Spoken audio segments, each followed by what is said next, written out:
Hello everyone, আসসালামু আলাইকুম। ঝুমস ওয়ার্ল্ডে সবাইকে স্বাগত জানাচ্ছি। চলে এসেছি নতুন একটি ভিডিও রেসিপি দেখানোর জন্য। আজকে খুবই মজাদার আর ইউনিক একটা নাস্তার রেসিপি আপনাদেরকে করে দেখাবো। এই রেসিপিটি খুবই সুস্বাদু আর মজাদার। এখন আসুন দেখে নিই রেসিপিটি বানানোর জন্য আমাদের কি কি লাগবে। দেখুন, একটু ভালো করে খেয়াল করে ভিডিওতে কি কি দেখানো হচ্ছে। প্রথমে আমি নিয়েছি কয়েকটা আলু ছোট ছোট কুচি করে, তারপর নিয়েছি মসুরের ডাল, একটু ভিজিয়ে রেখেছিলাম, তারপর একটু ব্লেন্ড করে নিয়েছি। তারপর নিয়েছি 2 কাপ পরিমাণ পেঁয়াজ কুচি। তারপর নিয়েছি একেবারে গুঁড়া কিছু চিংড়ি, বাজারে পাওয়া যায় সেই গুঁড়া চিংড়ি। আর নিয়েছি পেঁয়াজ পাতা, এখন যেটা বাজারে অ্যাভেলেবেল পাওয়া যাচ্ছে।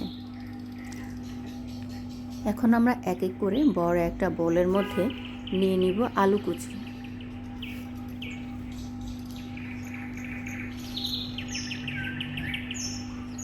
আলুগুলো আমরা কেটেছি ঠিক আলু ভাজি যেভাবে করি ঠিক সেভাবে।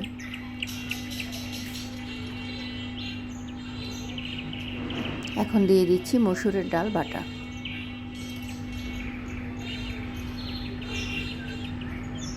পরিমাণটা আপনাদের পছন্দ মতো নিয়ে নেবেন। এখন দিয়ে দিচ্ছি সেই গুঁড়া চিংড়ি আর কেটে রাখা পেঁয়াজ পাতা। দেখুন পেঁয়াজ পাতাটা আমরা কিভাবে কেটে রেখেছিলাম, একেবারে ছোট ছোট কুচি কুচি করে। দিয়ে দিলাম 2 কাপ পরিমাণ পেঁয়াজ কুচি, আর দিয়ে দিলাম সাথে 2 কোয়া পরিমাণ রসুন কুচি।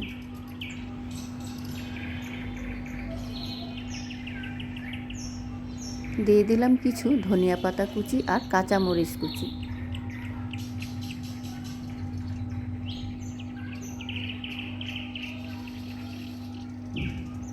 এখন আমি এই উপকরণগুলোর মধ্যে সামান্য পরিমাণে কিছু মশলা দিব। সবার প্রথম দিয়ে দিলাম আধা চামচ পরিমাণ মরিচের গুঁড়া, আধা চামচ পরিমাণ হলুদের গুঁড়া,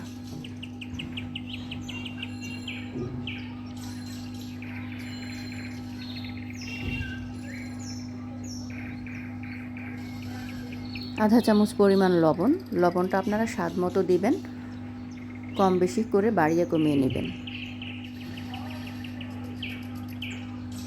দিয়ে দিলাম হাফ চামচ পরিমাণ জিরা গুঁড়া আর হাফ চামচ পরিমাণ ধনিয়া গুঁড়া।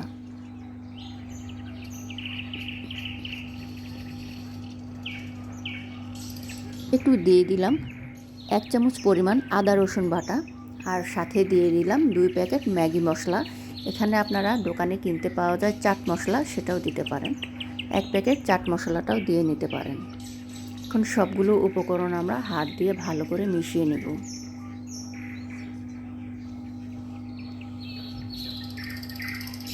দেখুন কিভাবে সুন্দর করে হাত দিয়ে মিশিয়ে নিচ্ছি, ঠিক এভাবে হাত দিয়ে মিশিয়ে নিতে হবে। সাথে দিয়ে দিলাম কিছু চালের গুঁড়া। এখানে আমরা চালের গুঁড়ার পরিবর্তে আটা অথবা ময়দাও দিতে পারতাম, কিন্তু চালের গুঁড়াটা দিলে আমাদের এই পাকোড়াটা খুবই ক্রিস্পি হবে, খেতে খুবই মজাদার লাগবে। তাই চালের গুঁড়াটাই দিয়ে দেওয়ার চেষ্টা করবেন।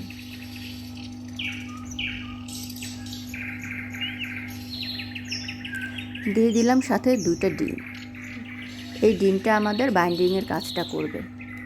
যখন আমরা পাকোড়াটা গোল গোল করে ভাজতে যাব, তখন পাকোড়াটা আর ছুটে যাবে না, ঠিকভাবে আটকে থাকবে।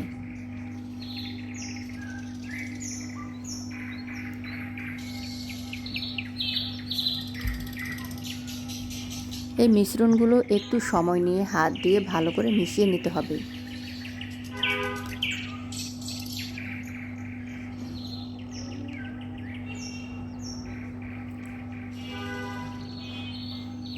লবণের পরিমাণটা প্রথম দিকে একটু কমিয়ে দিবেন। যদি পরে মনে হয় যে না লবণটা কম হয়েছে, তাহলে আর একটু দিয়ে নেবেন। প্রথমে বেশি করে লবণটা দিলে পরে আর এটা কমানো যায় না। এখন সবগুলো মিশ্রণ ভালো করে মিশানো হয়ে গেলে চলে যাব চুলায় ভাজতে।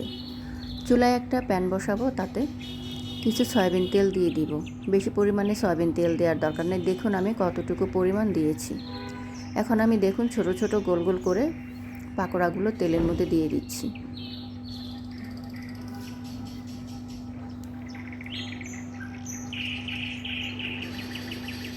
এই অবস্থায় চুলার জালটা লো থেকে মিডিয়াম আঁচে রাখতে হবে। বেশি বাড়িয়ে দেওয়া যাবে না।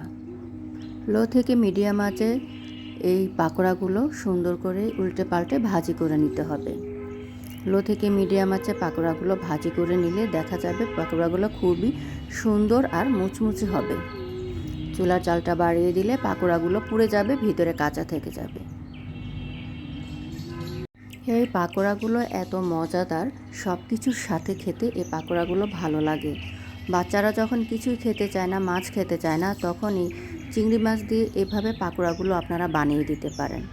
বাসায় যদি হঠাৎ কোনো মেহমান চলে আসে, তখনও ইউনিকভাবে এই পাকোড়াটা বানিয়ে দিতে পারেন।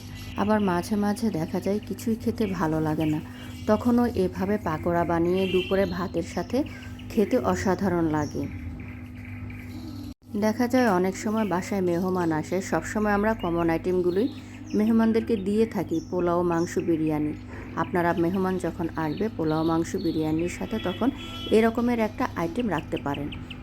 দেখবেন মেহমানদের কাছেও এই আইটেমটা খুবই মজাদার আর ভালো লাগবে।